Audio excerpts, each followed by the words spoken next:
요즘에 워라밸, work and life balance 얘기를 많이 하잖아요.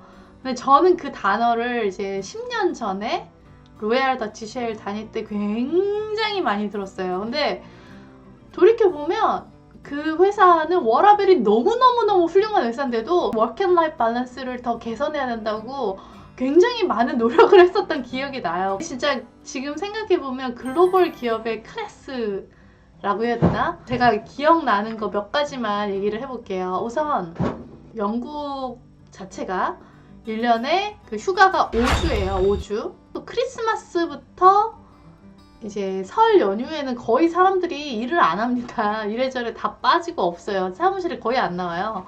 그러면은 1년에 거의 막 6주, 7주, 8주를 사실상 쉬는 거죠. 그리고 이제 휴가를 한 달씩 가도 전혀 눈치를 주지 않아요. 물론 뭐 갑자기 당장 다음 주에 휴가를 뭐 한 달 가겠다 그거는 아니고 보통 사람들이 미리미리 계획을 다 짜요. 지금이 3월이잖아요. 그러면 한 10월에 휴가 갈 거를 미리 지금부터 계획을 짜서 이미 다 예약을 해놨어. 어떤 프로젝트를 준비하는 데 있어서 연간 계획을 짤 때 얘기를 하는 거예요. 나는 10월에 한 달 내내 자리 없을 거니까 그거를 이제 염두에 두고 업무 계획을 짜는 거죠. 그러니까 이게 누구 한 명이 휴가를 간다고 해서 막 업무적으로 타격을 입거나 주변 사람들이 이렇게 불이익을 이렇게 입는 그런 경우가 없었어요. 그리고 두 번째로 이제 출퇴근 시간이 굉장히 자유로웠어요. 정해진 거는 없는데 당연히 미팅이 있으면 나와야죠. 빨리 와도 되고 늦게 와도 되고. 그런데 저 같은 경우는 처음에 런던에 되게 시내에 있는 오피스를 다닐 때는 보통 9시에 출근하면 한 5시, 6시에는 집에 들어갔어요. 근데 뭐 더 빨리 가도 아무 말도 안 해요. 만약에 애가 아프다. 그래서 병원을 가야 된다거나 아니면 뭐 애가 유치원에서 무슨 일이 있어서 학부모 무슨 뭐 미팅을 가야 된다. 그래서 뭐 좀 뭐 오후 한 3시에 퇴근한다 그래도 전혀 아무도 눈치를 안 주고 아 그래요 가 그냥 이런 분위기였어요. 어떤 사람은 매일 10시에 출근을 해요. 애들을 어린이집에 맡겨놓고 와야 되니까 그 사람은 미팅도 무조건 10시 이후에 잡는 거죠. 그냥 그게 너무나 당연한 거예요. 상식인 거예요. 보통 금요일은 미팅도 없어요. 그러다 보니까 저 같은 경우는 금요일에 거의 회사를 안 나갔어요. 컴퓨터로 다 일을 할 수 있기 때문에 집에서 일을 해도 전혀 문제가 안 돼서 실제로 재택근무하는 분들이 굉장히 많았거든요. 그래서 금요일 같은 경우는 다 집에서 일 처리하고 또 어떤 경우에는 목요일날 출국을 해서 호텔에서 일하고 남은 시간 동안 여행을 하는 그런 경우들도 정말 많았어요. 근데 물론 여기서 중요한 거 핵심이 뭐냐?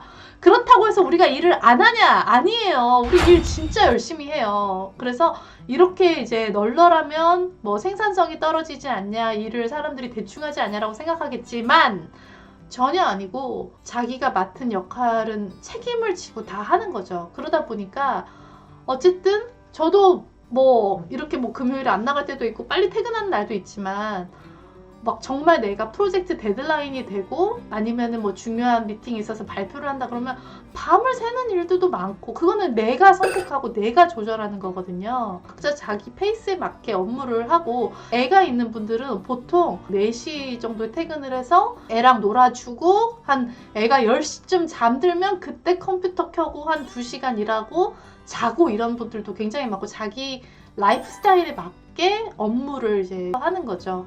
그리고 출산휴가는 여자 남자 다 있어요. 남자는 제 기억이 가물가물한데 일주일인가 2주일이었고 여자는 육아휴직까지 해서 총 2년까지 쓸 수 있었어요. 물론 똑같진 않고 처음 6개월은 뭐 월급의 몇 %까지 받고 그 다음 6개월은 몇 %, 그 다음 몇 개월은 이렇게 뭐 조금씩 줄어드는 형태이긴 하지만 육아휴직을 쓰고 나서도 파트타임 플러스 재택근무를 하는 경우도 있었어요. 그래서 이제 저의 동료분이셨는데 애가 있으셔가지고 월수금만 집에서 일하세요. 모든 미팅은 저랑 통화로 하고 근데 그거를 그렇다고 제가 불편한 게 없었어요. 그냥 거기에 맞춰서 적응을 하게 되거든요. 당연한 거는 파트타임인데 막 업무를 풀타임만큼의 업무를 주고 하는 게 아니라 다 연초에 그 상사랑 나는 이만큼을 할 수 있을 것 같다 이렇게 다 얘기를 하고 연초에 내가 스스로 이렇게 계획을 세운 걸 바탕으로 내가 스스로 세웠던 목표를 놓고 목표를 이뤘느냐 안 이뤘느냐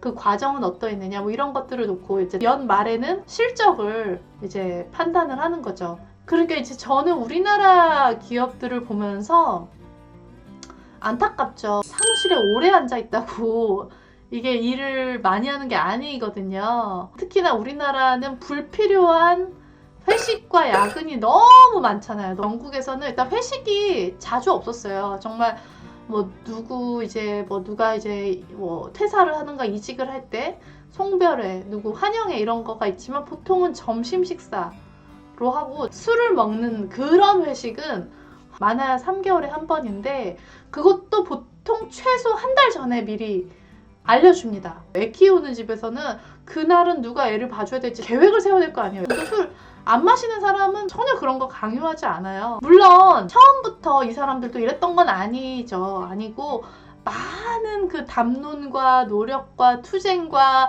노력이 있었기 때문에 지금의 단계에 와 있고 10년 전에 제가 회사 다닐 때도 너무너무 훌륭한 단계였지만 그들은 아니다. 이거 우리 더 개선해야 된다. 그때 남녀 차별도 저희는 거의 없었거든요. 근데도 계속해서 아니다. 유리천장 존재한다. 이거 없애야 된다. 계속해서 우리가 담론을 나누고 타 인종, 타 문화, 타 종교 또는 타 성별 또는 장애인 나랑 다른 사람들을 우리가 차별하지 않는 게 너무나 중요하다고 다이버시티 그 교육을 되게 많이 받았어요. 예를 들면 식습관에 있어서 베지테리안 있고 비건이 있고 막 그러잖아요. 회사에서 큰 행사를 할 때 꼭 미리 사전에 물어봅니다.